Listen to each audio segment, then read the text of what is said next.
3 Lives 3 Worlds, 10 Miles of Peach Blossoms. By Tanki Gongzi. Translated by Poppy Toland. Chapter 11. A few days later, it was the 1st of June. The information in the Destiny notebook was correct. The emperor did take all his officials and a crowd of concubines and nobles for a dragon boat trip on the Suyu River.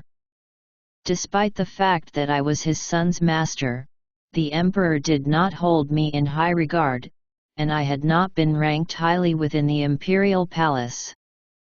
Some officials from the Department of Rights were more insightful, and realizing that I was a supreme being, they ensured that I was among the officials in the dragon boat. I found myself positioned next to a couple of 8th-level advisors, but from here all I could see of the emperor was the back of his head. 3 feet away from the emperor's head, I could see the back of another head, which looked rather like Honorable Concubine Chen's. Mao the Sun Prince was doing himself proud, and on the day of Yuan Zhen's and Emperor Donghua's predestined calamities, the sun was shining and the air was sizzling hot. There were a couple of clouds floating in the sky, but they were wispy and looked as if they might just evaporate away from the heat. The Suyu River was not very wide, and the emperor's sizable dragon boat took up almost half its width. Both sides of the river were crowded with the emperor's subjects, who must have started arriving at dawn to find good spots to watch from. The dragon boat was not going to be traveling down a very long section of the river, and there were far too many people to fit on the banks, which meant that some had climbed up trees or onto nearby houses instead. The officials rowing the boat were having a tricky time, as they had to ensure that they steered the boat right down the center of the river. If it deviated an inch in either direction, it would look as if the emperor were favoring the citizens from that side of the bank over those on the other. Rowing with such precision meant that the boat moved along at an almost unperceivable pace. The people sitting in the boat were so hot under the bright sun that their thighs had started shaking. It was almost noon. I stuffed 2 pieces of gold leaf into the hands of a young court eunuch working at the back of the boat and asked him to bring Prince Yuan Zhen over. This eunuch was swift and agile. I closed my eyes for a couple of seconds, and by the time I opened them again, I saw Yuan Zhen bounding over. He was wearing a sky blue embroidered robe, and his face had a handsome, youthful glow. When he saw me, he raised an eyebrow and his eyes sparkled. "Master, what is so urgent that you have to call me over at this moment?" he asked and gave me a charming and delicate smile. I had thought of a way to deal with his inquisitiveness. I was quiet a moment, building up the suspense before gathering up my sleeves. A flickering Taoist light has just shone through my chest and illuminated many profound things that normally remain in the dark, I explained in a wise voice. I remembered with fondness how dedicated you are to Taoist practice, and since I have arrived at this truth, I wish to share it with you. Would you like to hear it? Yuan Zhen cupped his hands together and bowed. He stood with his head lowered, waiting to hear what I had to say. I cleared my throat to make myself sound more commanding.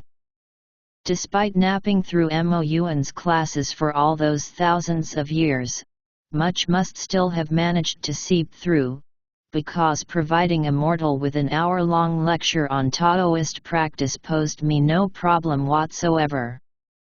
I lectured Yuan Zhen on Taoism while waiting for the beautiful woman from Siming the Star Prince's Destiny notebook to appear.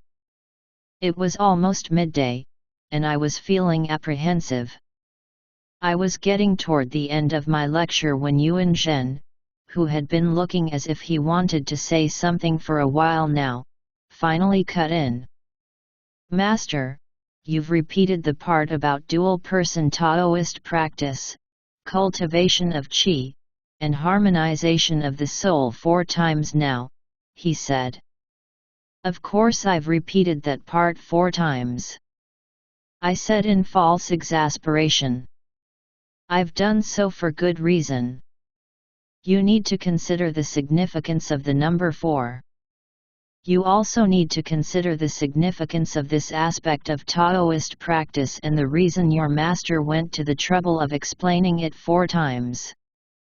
Considering the significance of various factors is an integral part of studying Taoist practice. If you don't understand your master's efforts, you are going to have a very hard time cultivating spiritual practice. Yuan Zhen buried his head in his hands. He had interrupted me mid-flow, and I tried to remember which part I had repeated 4 times. I decided to just continue talking about dual-person Taoist practice, cultivation of qi, and harmonization of the soul. I went on and on, speaking until my mouth and tongue turned dry and I had to gulp down 2 large pots of tea. Finally the beautiful woman from Siaming the Star Prince's Destiny notebook appeared. I did not get to see her from my position at the back of the boat. Even craning my neck, all I could see were the backs of a lot of heads. I knew that she had arrived, however, because hovering above us I could see the giant golden-winged peng bird, the creature that Siaming the Star Prince had gone to the trouble of borrowing from the great Buddha of the Western Paradise. In all my years, I had never seen an emperor dive into the water to save a beautiful woman.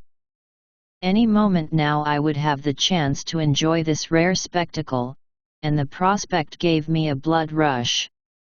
To keep Yuan Zhen reined in, I needed to remain calm, however difficult this sounded. People on both sides of the river suddenly stopped their hooping and cheering, and a wave of silence moved up the boat. I scanned the sky for the giant golden-winged peng bird, but it was still just a small dot in the sky, and it could not have been the bird that silenced the crowd.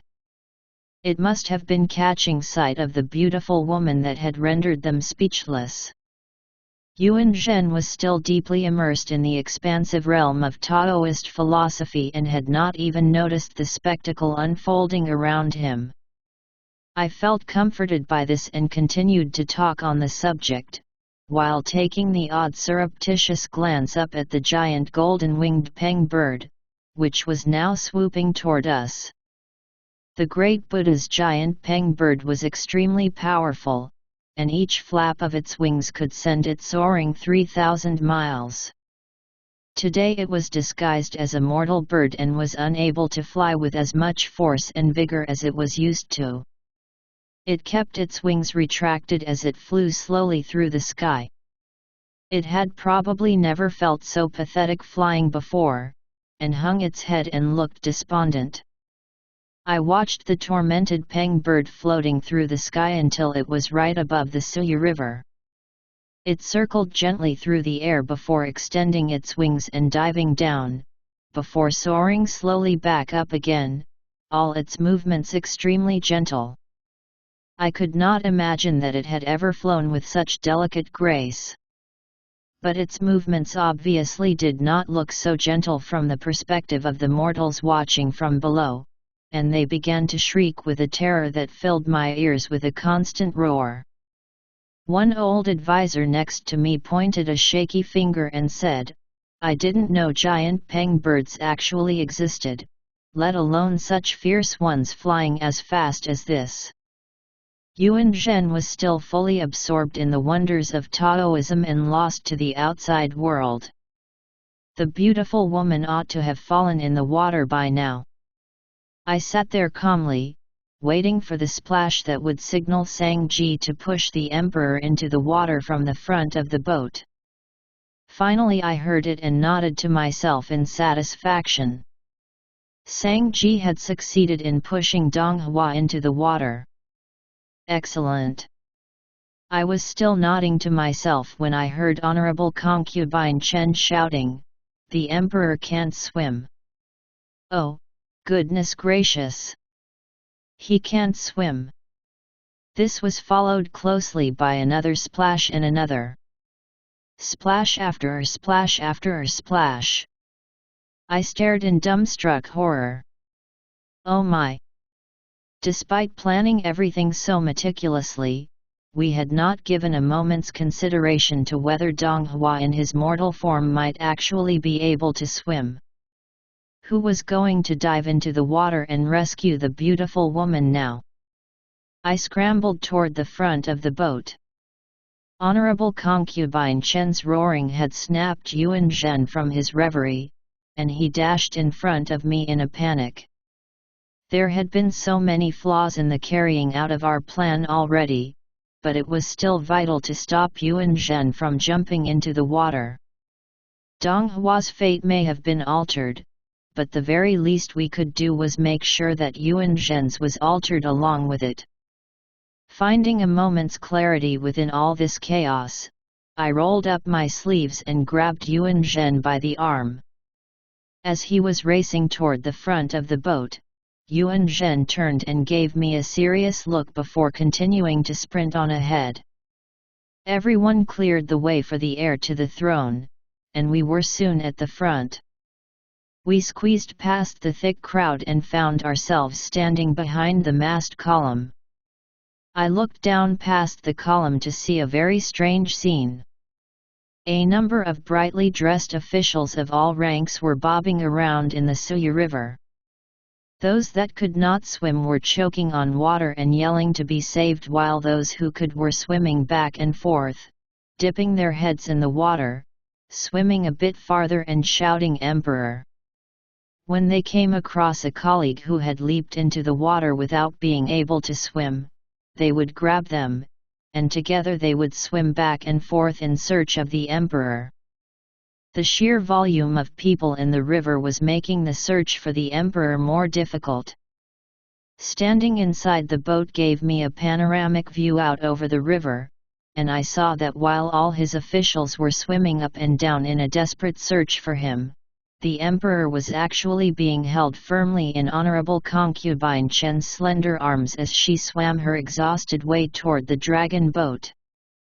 After Sang Ji had pushed the Emperor into the water, Honorable Concubine Chen must have alerted the crowds with her shouts of "His Highness can't swim," and the Emperor's eunuchs had displayed their undivided loyalty by diving into the water to save him. Some of them could not even swim, but stirred up by the eager crowds, they had pulled up their sleeves, gritting their teeth, and jumped in as well. Those who had not lost their minds to blind panic worried about how it might look if they were the only ones who did not jump in, so in the end they felt compelled to do so too. The Emperor's bodyguards were all able swimmers and could have easily rescued the Emperor. But there were now so many people floundering around half drowning and in need of saving, all of them pillars of the country, and their workload was increased to no end. Honorable Concubine Chen had already dragged the Emperor up onto the boat while his bodyguards were still busy swimming around rescuing these floundering officials. There was so much chaos that no one paid any attention to the beautiful woman from the Destiny Notebook who had also fallen into the water. Yuan Zhen's only concern was the fate of his father, and he remained completely oblivious to the beautiful woman. He had been about to throw himself off the boat to rescue the Emperor, but fortunately a couple of old eunuchs were on hand to hold him back. The Emperor was in no state to help and was clearly of no use to the beautiful woman. I was momentarily distracted, but when I looked back to the woman, I saw her paddling to the bank, tears streaming down her face. The Emperor was half drowned and in a very sorry state. Honorable Concubine Chen had been the only concubine to jump into the water after the Emperor and had single-handedly managed to save his life, which had automatically elevated her status. Aware of what had happened, the Empress made all the other wailing concubines stand to the side and allowed only Chen to be near. Chen wailed to high heaven and bashed her head against the boat. "Wake up, Your Highness, wake up," she cried. "You can't leave your eunuch and concubine servants." Soon she was grasping at her throat and vomiting up blood again. She yelled a while and then vomited up some blood, yelled a bit more, vomited a bit more. There were a couple of worldly old imperial doctors among the attendees, who rushed over and dragged Honorable Concubine Chen away from the emperor. They approached their patients, hands trembling as they opened their medicine cases and inspected them before giving their diagnoses. The outing was abandoned. The dragon boat could finally be rowed like a normal boat, the officials in charge no longer constrained by precision steering. Under the heir to the throne's command, they held their heads up high, shook open the flag, and traveled full speed ahead, all the way back to the imperial palace. I beckoned to the young eunuch I had bribed earlier and asked him for a jug of water. Yuan Zhen had successfully avoided his predestined calamity, but Dong Hua and the beautiful woman had missed each other completely. I knew of Dong Hua's position as head of the immortal audience and all the cumbersome matters he had to deal with. It could not have been easy for him to find the time to be reborn as a mortal, and I felt terrible for having destroyed his predestined love calamities so completely and utterly. I wiped the sweat from my forehead and took a sip of water. I had made a pig's ear of things while dealing with this Yuan Zhen matter, but at least I had achieved what I had set out to do. I counted on my fingers how many days I had spent in the mortal world, thinking to myself that the mortal world was no more interesting than before. I decided that tomorrow I would go with Yuan Zhen to the temple behind the imperial palace and bid farewell to his mother. And that would be that. I would be free to return to King Kaiyu. The only problem was that my magic had been sealed off, and I was not sure how I was actually going to get myself back to King Kaiyu. Fengju had told me that after today's Vedic Dharma festival, when Dong Hua had met the girl of his dreams, she would be free to leave. Dong Hua's fate had been altered, but it had not been Fengju's fault. Besides, she had risked her life to save his life, and by so doing had completely repaid her debt to him. As soon as the sun had set over the mountains, I would go and find Fengju, and tomorrow we could both return to King Kaiyu together. I went back to the purple bamboo garden to take a rest. By the time my serving girl gently shook me awake, it was already pitch black outside. I ate a few leisurely bites of food and asked her to bring out a lantern to carry as she accompanied me to the Lotus Bud courtyard. It was hard enough for me to find my way around the imperial palace by daylight, but at night, when all the palace lamps were shining and the whole place was filled with a hazy yellow glow, someone like me who had been there for less than 2 months found it impossible to tell one palace hall from another. My serving girl carried the lantern, pushing back flowers and parting willows as we walked along, completely familiar with the route. I followed her in silence, full of admiration for her sense of direction. As we were passing a garden pavilion, Yuan Zhen suddenly intercepted us. The serving girl gave a curtsy and uttered a respectful, "Your Majesty." Yuan Zhen drew his hands up into his sleeves and accepted her praise with modesty. He glanced at me. "Master, I have a matter I would like to discuss with you," he said in a stilted voice. "Would you please join me in the pavilion to talk for a moment?" I went over, noticing that he was looking slightly timid. I gave an involuntary shudder. I had left him looking after his father that afternoon. But his appearance concerned me. Could destiny have found another way of tangling his fate up with that of the beautiful woman? If so, Ming the Star Prince and his Destiny Notebook really were a force to be reckoned with. Yuan Zhen led me to the pavilion and sat down. A refreshing evening breeze was blowing from across the lake. I looked at the expression of yearning on his face and sat down on the stone bench in silence. For a while he simply sat there with a silly grin on his face. Then he reached into his sleeve and carefully removed something and held it out to show me. "Look, Master, isn't it adorable?" I glanced at his hand and did a double take. I gave a sorrowful sigh. "Yuan Zhen, oh, Yuan Zhen, you troublesome fellow. Do you have any idea what you have in your hand?" "Obviously not." Beaming with joy he said, "At noon when the boat was nearing the shore, I took up the back of the procession to order the officials. And that's when little darling here dropped down from the sky. Oh, it wasn't as small then. When it opens up its wings, it's half the size of a house, and so powerful. It was going to land on me, but it's such a thoughtful little darling that it was afraid of hurting me, so it retracted its wings until it was this size before hurtling into my arms." The little darling nestling in Yuan Zhen's arms was the giant Peng bird from the great Buddha of the Western Paradise, only now it was no bigger than a magpie. It may have managed to shrink itself, but it had not managed to extinguish the golden light emanating from its body. Within the midst of this golden light, the bird hung its head, looking despondent.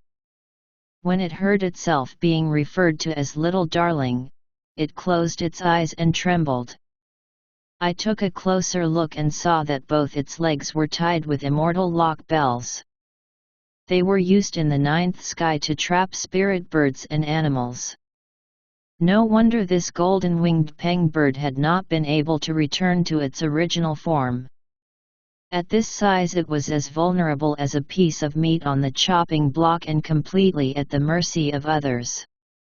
I had been concerned when I saw the giant golden-winged Peng bird floating through the sky at noon. It had been flying with such restraint that I worried it might strain a tendon. My fear must have been realized. Why else would it have hurtled into Yuan Zhen's arms like that? While looking at the bells on the giant Peng bird's legs I must have gone into a trance. "My former master gave these to me," Yuan Zhen explained, snapping my attention back. "When I was 12 or 13, there was a she-lion spirit who lived behind our temple, and she used to go on and on about wanting to be our steed. Some time later, she was abducted by a male lion spirit from the next mountain, and the bells have been sitting here ever since. But now little darling can use them." Little darling trembled again. "Ah," I said, nodding. "You've obviously thought a lot about this, but have you considered that the creature you have in your hand has an owner? If you decide to keep it, you might find yourself in trouble when its actual owner comes looking for it." He frowned. "That's why I wanted to discuss it with you, Master," he said, a hint of reproach in his voice. "I know that you are a supreme being, so I hoped you would be able to help me. Little darling is a spirit bird, and its owner is clearly not a mortal. I'm just an ordinary mortal with a limited lifespan. When I die and my body returns to the soil, little darling can naturally be returned to its real owner." I looked at little darling, which was desperately shaking its head.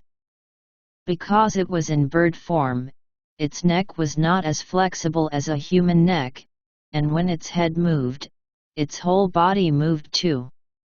Yuan Zhen held little darling in front of me, saying, "Mistress, see how excited little darling became when he heard I wanted to keep him." Little darling collapsed in a heap, playing dead. Yuan Zhen looked at me with a mixture of hope and sorrow. My heart felt hot. I considered what he had just said and realized it had been a reasonable request. I had destroyed Yuan Zhen's predestined love match, which was bound to make the next half of his life fairly dull. To raise a beloved spirit bird and keep it by his side was sure to bring him comfort and help him while away the years. And despite the fact that he called me master, I had never given him an apprentice ceremony, which was not good form on my part. I was certain that if I were to go to the great Buddha of the Western Paradise to explain the situation and ask if he would not mind lending his golden-winged peng bird out for a little while longer, he was certain to be acquiescent. I gave a considered nod and said, "I agree." Little Darling let out an unhappy caw. Yuan Zhen tucked Little Darling back into his sleeve and grabbed my hand with joyful excitement. "Are you really saying yes, Master? I'm not dreaming, am I? I thought I was being delusional just asking. I never thought that you would actually agree." He would have continued talking, but at that moment a familiar voice resounded through the sky. "What are you two doing?" it asked.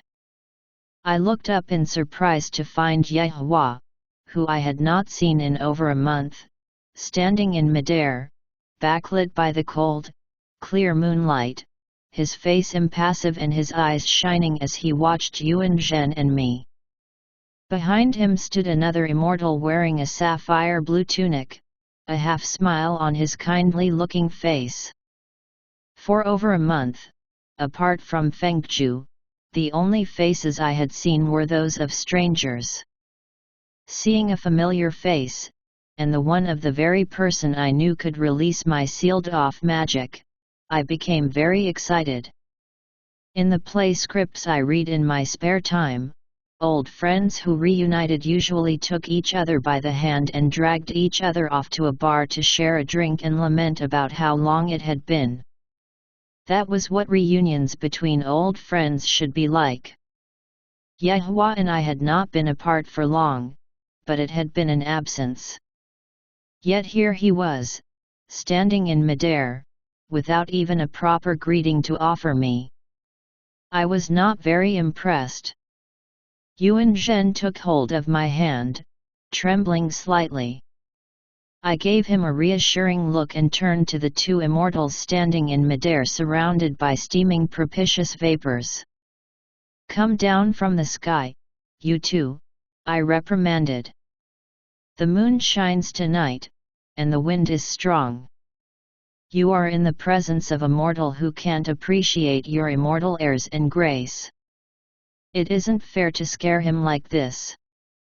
I spoke with authority, and the immortal in the sapphire blue tunic cupped his hands together and bowed to me before stepping down from his cloud. Ye Hua looked Yuan Zhen up and down and stepped off his cloud too. It turned out that Yuan Zhen really was one of those mortals unable to appreciate immortal presence. He had already had one big scare today.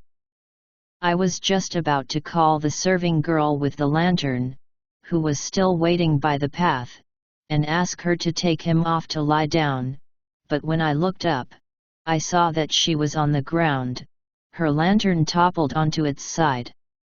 Apparently she was not one who was able to appreciate Ye Hua and his companion's immortal presence either. Yuan Zhen's hands were shaking more severely now. I gave a sigh. My first ever apprentice, and he went weak at the knees at the mere sight of an immortal. I thought that gently stroking his hair might comfort him. I was about to reach out my hand but gave a jolt when I saw how red and shiny his face had become. His cheeks were as red as the yolk of a salted duck egg. Staring at me through sparkling eyes, he said, Master, I've seen an immortal. I've seen my first immortal." I retracted my hand in silence. He dashed joyfully over to Ye Hua, gave a humble bow, and said, "In ancient times, Shen Yuan the Yellow Emperor practiced the cultivation of spiritual energy and built up virtuous karma. He reformed the military, researched meteorology, planted corn and grain, appeased the people, and divided the land into square plots, and by so doing, he attracted the attention of the phoenix that flew about the rafters. Has news of my father the emperor's benevolence and impeccable behavior reached the sky and the gods too? Is that why you two immortal princes have arrived here in the middle of the night?" I gave a quiet sigh, followed by another. "Oh, little one, no, it was not news of your father's benevolence and impeccable behavior that reached the sky and the gods. It was news of the love calamities you and your father were destined for." Yehua looked Yuan Zhen up and down, a faint smile on his lips. He glanced at me and said, "I'm sorry to disappoint you, but this trip to the mortal world is a personal one. I'm here to visit my wife." Yuan Zhen looked at Yehua and then followed the line of his eyes to me. He scratched his head in bewilderment. I smiled shyly at Yuan Zhen. "He's come here to see me," I explained. Yuan Zhen looked at me in astonishment. Yehua tilted his head, admiring the dark surface of the lake outside the pavilion. My destiny with Yuan Zhen had come to an end, I realized. Tomorrow I could leave. Yehua had arrived at just the right time. Immortal destiny had allowed them to run into each other today and had also given me an opportunity to excuse myself and say goodbye. Before I had the chance to think up a good excuse for leaving, the immortal in the sapphire tunic who had been standing quietly to the side used a golden light to strike Yuan Zhen on the forehead, toppling him face first onto the ground. The immortal in the sapphire tunic gave me a reserved smile. "You mustn't be concerned, Your Highness. All I've done is erase Yuan Zhen's memory of seeing the prince and me tonight. Thanks to your gentle hands, His Majesty Yuan Zhen has a promising future ahead. My only fear is that seeing two genuine immortals might vex and bewitch him. Yuan Zhen has caused a slight change to the Emperor's destiny, which I have come here to remedy. I would be grateful, Your Highness, if you could point me in the direction of where I could find Fengzhu. I need to ask for her help." This immortal in the sapphire blue tunic was quite a smooth talker. The effect on Donghua's destiny could in no way be described as a slight change. I was a magnanimous immortal and understood that he was completely within his right to reprimand us. He was so good with words and had this kind and gentle face, which made it hard to scowl at him and ask for justice for the way he had treated Yuan Zhen and the poor serving girl, both sprawled out on the ground. I decided to leave the mortals toppled over as they were. "If you rely on her to show you the way, you'll be wandering around until tomorrow morning," Yehua told the immortal dressed in sapphire blue. "You'll go around the entire imperial palace before you happen upon the courtyard where Fengzhu lives. You'd be better off finding a local earth god to show you the way." The immortal in the sapphire blue tunic gave me a bemused look and went in search of this earth god. I gave a hollow laugh. Yehua was in a strange mood. His quiet words sounded bitter, and I wondered if someone in the ninth sky had upset him. I had already succeeded in my mission to help Yuan Zhen pass through his calamity, and Yehua had no reason to keep my magic sealed any longer. The immortal in the sapphire tunic managed to track down an earth god, and I followed the three of them to Lotus Bud Courtyard, saving me the hassle of finding my own way there. We were about to leave when I saw that Yuan Zhen was still sprawled out on the ground. There was a cold night breeze, and although Yuan Zhen did not have a frail build, he wasn't particularly sturdy either, and it would be unfortunate if he were to fall sick on top of everything else that he had been through. I was a compassionate immortal, and more than anything I hated to see people suffer. So I got the immortal in the sapphire blue tunic to cast a spell to transport Yuan Zhen to his bedchamber so he could lie down and rest in his bed. Yehua regarded me with cold eyes. As we were making our way through the palace, I worked out from what the immortal in the sapphire tunic had said that he had to be Siming the Star Prince. Yehua had told me that the Star Prince had a strange temperament, but he seemed very good-natured based on what I had seen of him this evening. Yehua must have come with Siming to help him remedy Donghua's fate, and the comment he made about visiting me must have been just a joke. I could not pretend I hadn't noticed the frosty atmosphere coming from Yehua. I turned to him and said, "I just heard you say that you'd come here to visit your wife, yet here you are rushing to Fengju's living quarters. Could you have been won over by Fengju's outstanding charm and grace and started to develop feelings for her?" I asked in a teasing tone of voice. He tilted his head and looked at me. I could not tell what he was thinking. There was a hint of a smile in his eyes, but he said nothing. Siming the Star Prince gave a chuckle from up ahead. "Prince Yehua has had a very busy day. He called me down from the Sky Empress's Flat Peach conference, explaining how some goddess had altered Yuan Zhen's destiny and in the process accidentally altered Donghua's too. Donghua won't be able to experience his predestined calamity now, and Yehua was worried that when he eventually returned to his immortal body, he might hold a grudge against the goddess in question. I hadn't had a chance to taste a single one of the Sky Empress's flat peaches before Prince Yehua was tugging me down into the mortal world to set things right. I was surprised to find that the goddess in question was Her Highness's niece, Fengju. When I last saw Fengju, she was an upper immortal, but I hear she has become a goddess since then. That happened very quickly. Yehua gave a cough, and I gave an awkward laugh.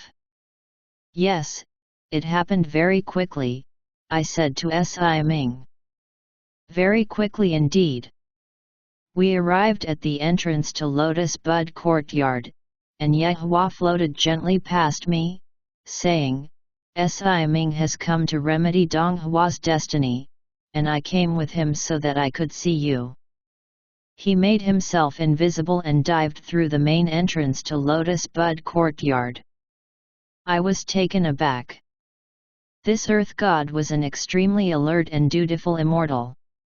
He led us to the doorway to Lotus Bud Courtyard and then retreated. Siming the Star Prince signaled politely that I should go ahead, which I did, transforming back into mortal form and following Yehua in through the entrance. Holding so many immortals at once would no doubt make Lotus Bud Courtyard an auspicious spot for a long time to come. Fengju was sitting under a lamp, looking miserably deep in thought. She was obviously reflecting over the events of that day and feeling ashamed of the way she had yelled in front all those officials and concubines. She did not appear the slightest bit disturbed to see three immortals appearing before her. She just looked over to the courtyard's outer building and shouted, "You dang! I have guests, bring tea." I used a hand to cover her mouth. "Fengju, snap out of it." She gave a jolt and started to shake. When she saw who I was, she threw her arms around me, and with a sob in her voice, she said, "I really shamed myself today, and bye. Luckily Honorable Concubine Chen is just your borrowed mortal body," I consoled. "She's the one this shame will fall upon." Fengju shook her head, still buried in my arms. I've ruined the Emperor's destiny too. I've been thinking it all through very carefully. When I jumped off the boat and into the water to rescue the Emperor, I noticed that the girl who'd been dragged into the river by the giant golden-winged peng bird could swim. If I hadn't meddled by diving in, she could have rescued the Emperor, and the two of them would have still had their destiny intact. I had been planning to return to King Kaiyu after today. The Emperor is not fond of honorable concubine Chen, and soaring up to the sky tonight wouldn't have caused him any great distress. But by saving the Emperor, I've meddled in his destiny, and when the Emperor lost consciousness today, he was holding my hand the whole time. You didn't see the way he looked at me when he awoke. It was with such deep affection it made me want to cry. Perhaps you misinterpreted the look, I interjected. You'd been in the water a long time yourself. Your eyes might have been full of water. Fengju lifted her head, her eyes full of sadness. He told me he wanted to promote me too. I said nothing, just patted her on the back. Si Ming the Star Prince came over, carrying a cup of cold tea. Are you saying that Emperor Donghua has fallen for you? He asked excitedly. It was only then that Fengju saw the other two in the room, the other two immortals no less. I glanced at Yehua, who was sitting to the side drinking tea. This is Yehua, Sky Emperor of the Ninth Sky, I said to Fengju. Fengju kept her eyes steadfastly upon Si Ming, staring at him for ages with a bleak expression on her face. Si Ming, what a terrible destiny you've written, she exclaimed. I was unimpressed by Fengju's blatant disregard for Yehua and threw him an apologetic smile. He smiled back at me and continued calmly and unhurriedly to drink his tea. Si Ming seemed offended by Fengju's comment about his terrible destiny. It was akin to telling a top scholar they were unlearned, or standing in front of a courtesan and saying she had a plain face. Si Ming offered her the cold tea, the corners of his mouth twitching. There were some flaws in my initial writing of the Emperor's fate. But since he has started to fall in love with you, I must now request you continue playing out the role of the woman in the Destiny Notebook who the Emperor was meant to fall in love with. Donghua was keen for a love calamity to play a big part of his mortal life experience. Originally this was the role of the woman who fell into the water, but after all that has happened, I must ask you to step into this role. Why me? Fengju asked in anguish. I have fully repaid my debt to Donghua now. Let me get this right, Si Ming. Not only are you not going to help me to escape this situation, you are actually going to make me stay here and create a calamity for Donghua? Si Ming, you are really dishonoring our years of friendship. Si Ming took his cup, placed the lid on it, and swished around the tea inside. It's just as you've said. You were the one who ruined the Emperor's destiny. Forcing you to create a calamity for the Emperor is compensation. If you refuse, imagine what Donghua will think when his mortal life comes to an end and he returns to his immortal form and hears you confess what you did. It will be too late to ask for his forgiveness then. This has nothing to do with Fengju, I blurted out. I was the one who altered Yuan Zhen's destiny, which led to all this. Si Ming put down his teacup and stood up. He gave me a respectful bow and said, "There are some things you may not understand, Your Highness. In destiny we talk in terms of causality. All things are linked, and one thing results in the development of another. Fengju was responsible for what happened to the emperor. The fact that she has become caught up in this affair, and used the 2 lives incantation magic as well, means that if the emperor's destiny is to change drastically, she will definitely experience magic backbite. The method I have just suggested is the only way to avoid this. I looked at Fengju with a deep sense of sorrow. Fengju dropped miserably back into her chair, poured herself a cup of tea, and took a sip, looking doleful. So how am I to create this calamity? She asked Si Ming. She had accepted her fate. All you need to do is to be sweet to the emperor and win his heart. When the emperor has fallen deeply in love with you, you need to trample over his heart, again and again and again. That's it. Your work will be done. Fengju shuddered. I shuddered too. When the time comes, I will choose you some play scripts that will show you how to, trample all over a loving heart, Si Ming said. Fengju laid her head and chest down on the table and started to sob. I heard a eunuch outside announcing the emperor's arrival. I stroked Fengju's head, filled with sorrow on her behalf. Leaving her there like that, Yehua, Si Ming, and I got up and walked out through the wall. They escorted me back to Purple Bamboo Garden. On the way, Yehua put his arm around me and said, I've got some more business to deal with. You head back to King Kaiu tomorrow, and I will meet you there in a few days. Once he said this, he turned on his heels and was gone. Si Ming explained that they needed to rush back to rejoin the Empress's Flat Peach conference. I stood there for a while, thinking that there had been something so familiar about standing there with Yehua, his arm around me, but I could not work out why. It felt as if Yehua had been living in King Kaiu for such a long time already, and from what he had just said, he did not sound as if he had plans to leave any time soon.